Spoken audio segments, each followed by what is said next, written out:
di kanan ada gitu Kerro Guyu Kerro Salale Kerro Adamu Kerro Biyako Kerro Arabia Kerro Babia jirtu jirra jada jinni na baatu jirtu Kerro akkam jirtan nagayami amanami barri kun bara filannootimi filannoon baranaa laafa akkamitti jedha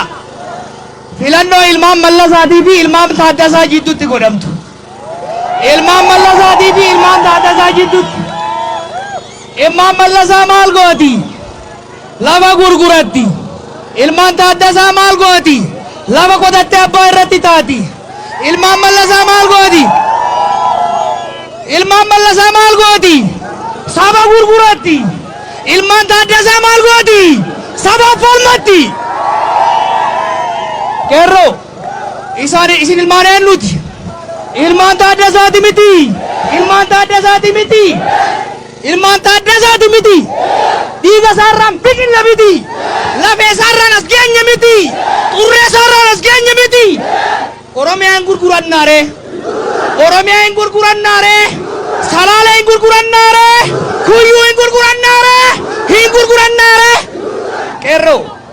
Kerro akka tas geenye beektu miti akka tas geenye beektu miti Taaddasaa hin fannisanii miti Hagarii hin fannisanii miti harka kennanne duubatti deebine harka kennanne duubatti kennine waadaa gootota kennine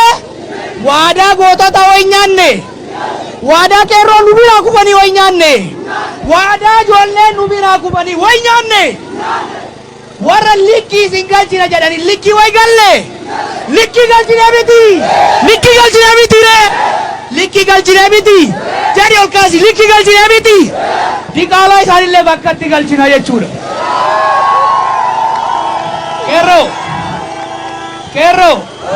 Kerro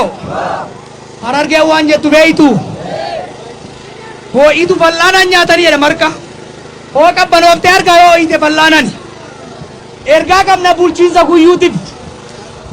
ergaa qabna bulchiinsa Shawaa Bahaatiif Shawaa Kaabaatiif ergaan keenya maal beeytu abadan dhumnee banna malee jiruudhaan gubanna malee sagaleen Oromoo hin hatamu sagaleen Oromoo afaan Oromoo dhugaan Oromoo tokkummaan Oromoo hin diigamu jechuudha Qeerroo dhagayaa hattuun chirchaaroo baratte sagalee ummataa dho'isuu baratte miti nuyi akka hogganaatitti abaawoo hin jennu kaafaawoo hin jennu paabaawoo hin jennu marara hin jennu kamaali hin jennu daawud hin jennu nuti Oromoodha jennee gaanee jirra tokkummaa keenya ni falmanna biyya teenya ni eegganna bilisummaa kanaan osoo hin ta'in dhiigaan arganne filannoo keenyaan mootummaadhaan bulla dhagaa Qeerroo Salaalee na dhageessu miti har'a akka isin wajjin hin mari'anne bilbilaan bilbilamaniit ergamtuutu isin dhoorge jechuudha Oromiyaan ergamtuun hin bulti